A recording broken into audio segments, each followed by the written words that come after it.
بسم الله الرحمن الرحيم. ألف لام را، تلك آيات الكتاب المبين. إنا أنزلناه قرآنا عربيا لعلكم تعقلون.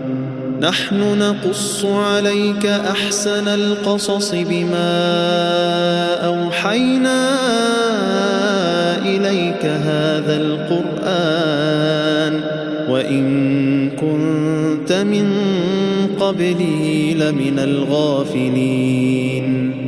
إذ قال يوسف لأبيه يا أبت إني رأيت 11 كوكبا والشمس والقمر رأيتهم لي